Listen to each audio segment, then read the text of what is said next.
our second hour of the Woking Mod Show with Cookie and non-Foxy, he's not here. I'd like to introduce to you Facebook Live now. We've got Mr. Simon Stebbing. Say hello, Simon. Hi there. There we go. Not into the mic, up there. There we go. Just wave at the camera there. Hello, camera. And then hello. we've got the lovely Mike Thompson. He's there as well. And how you doing? Very good, thank you. Very good.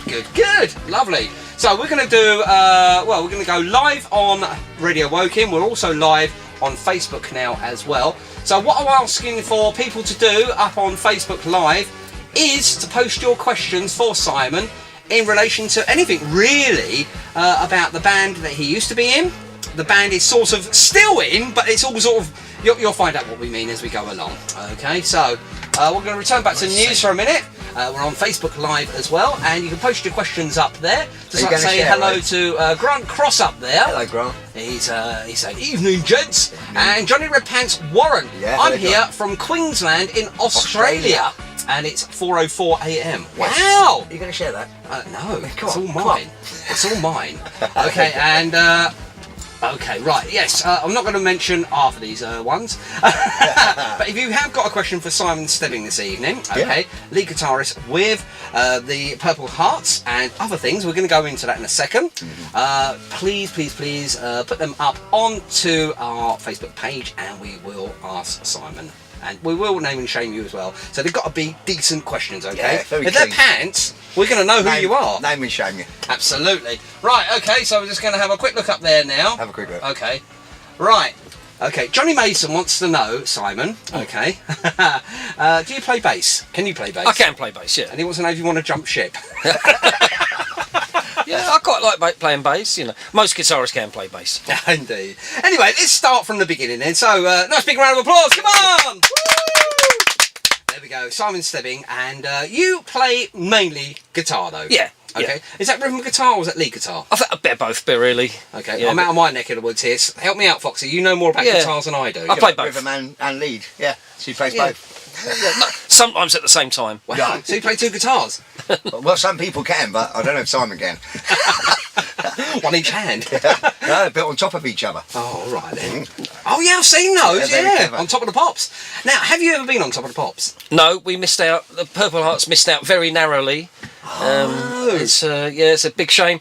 The week that we were actually scheduled to be on top of the pops as the fastest rising single of that particular with the single Jimmy. I'm going to hear Jimmy in a minute, actually. Yeah, and it was the week of, or the fortnight of the BBC technicians' strike. I remember this. We were on tour, and I think we were up somewhere in the Midlands, and we actually hired instruments and amps and stuff from the very well known music hire shop in London that we could use. So we were going to go back to London, film it, and go back and do our gig in Birmingham or wherever. And then the strike happened, and we were not on top of it. Yeah, see, they weren't supposed to strike, but they did. Let's not get politically bogged down there. When Chris Hunt did the sleeve notes for that album, the Beat That album. And the album we're talking about is that one there, guys. Hang on. Beat That. When Chris Hunt wrote, he did some research to sort of pin that down about the BBC technician strike, and he couldn't find this, but that's a true memory to me. But he couldn't find any historical proof of what I just said, but. That's how it happened. Yeah. Right, and for those are out there now, which one is you? That one there with the blue face. Okay. Yeah, don't ask me why. Looking quite mean. Quite mean. Yeah. Is that eyeliner you're wearing? No. There we go. Right, we've got a couple of questions up there now, and they look a little bit better. Michael Phillips just wants to say hello. Oh, hello, Michael Phillips. Now, Arthur Hayburn met Simon in the pub. Oh, right, here we go. Okay. All or Nothing in London, the All or Nothing gig. Oh, right, yes, and, yes. He liked my Dundee Mods Parker, apparently. Oh, yeah, I remember. Yeah. He just wants to say hello as well. I think I punched a cigarette off him or something. Okay, so the Purple Hearts, they started way back in 1977. Is that right? A bit later, but the roots of the Purple Hearts are then, yeah, definitely. Ah, that's right. I think you weren't called the Purple Hearts when you first started. No. We started off as the Sockets, which this goes over a lot of people's heads because the Sockets were a punk group, but we were actually a punk parody group. Yeah.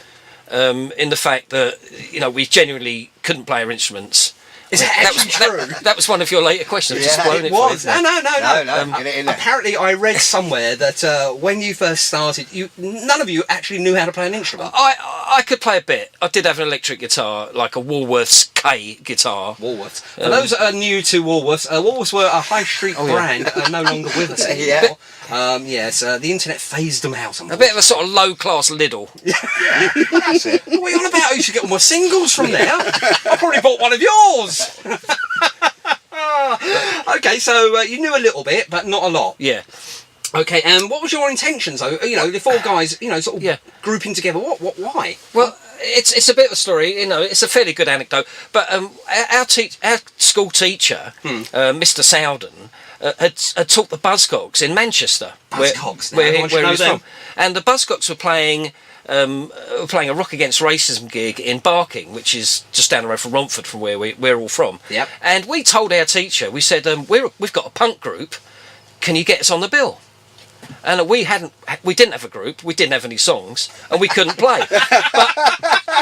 but they got us on the bill. Excellent. And so we wrote the songs, and we just designate Jeff be the bass player, Nicky you play the drums. I could play a bit of guitar. Yeah. And Bob was going to be the bassist, but he couldn't do it. He just couldn't do it at all. So we had to borrow basses, borrow drums, and in about 2 weeks or something, we knocked up a set.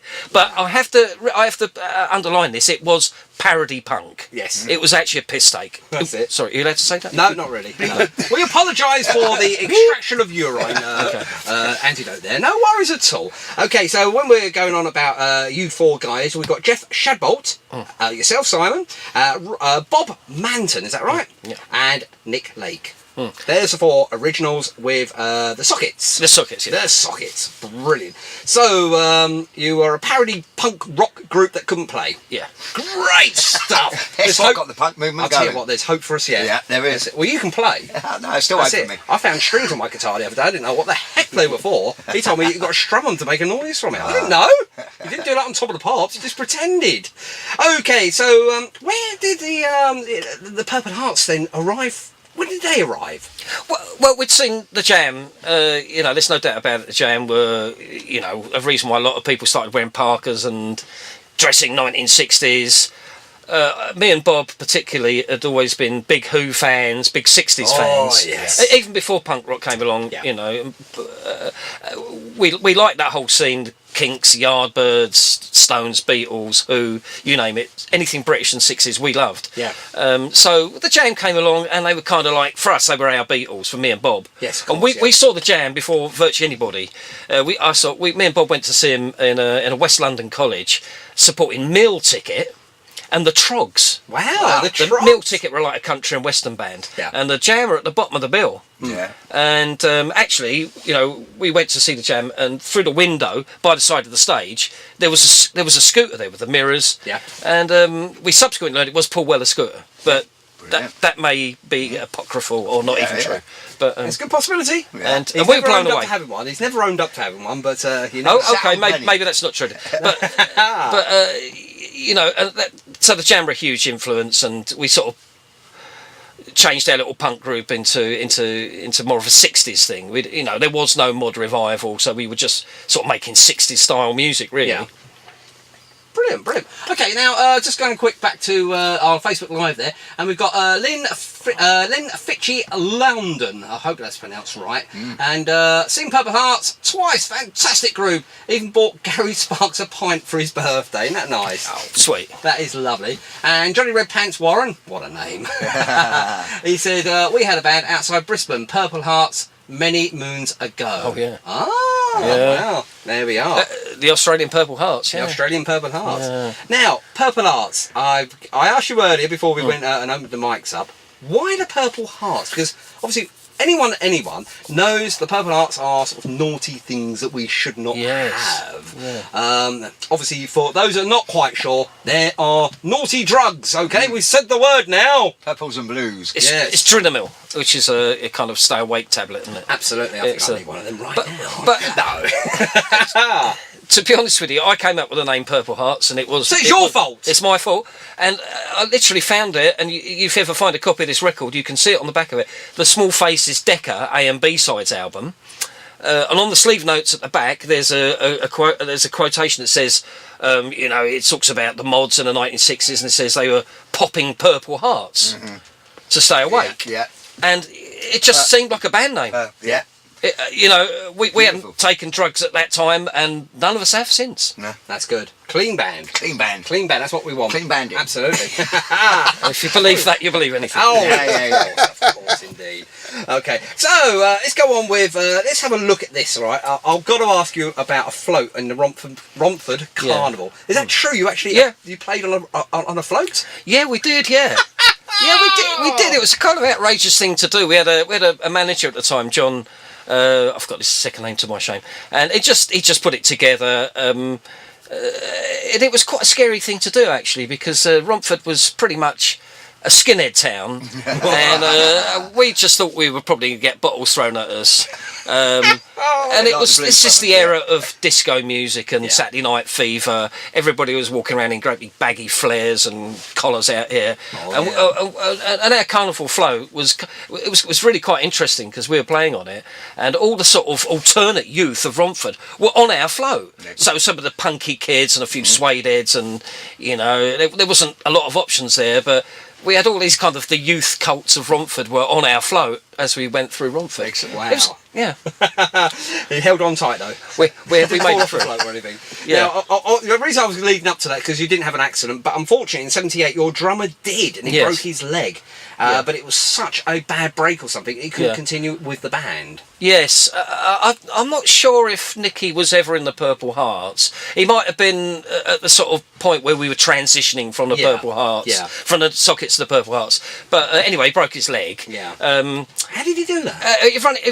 Do you know what's that game you play when you're a kid, where one of you dodge the carnival floats? No, where you stand up at the top of the slide with a torch and at night and searchlight. Yeah. The only thing I can think of was it Jamie and his Magic Torch? But I think that was a series. He ran into a park bench at night and broke his leg.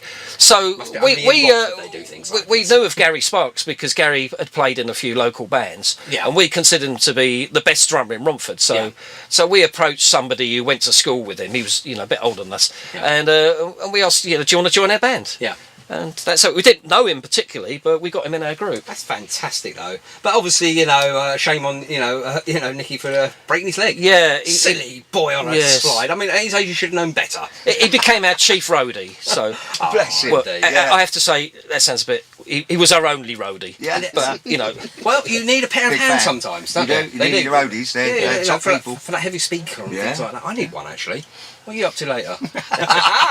Right, so obviously we played the beginning of the hour at 7 o'clock this evening here on Radio Woking. We played your first hit, which was Millions Like Us, released in '79 roughly. Yeah. Okay, I've got my figures right here, guys.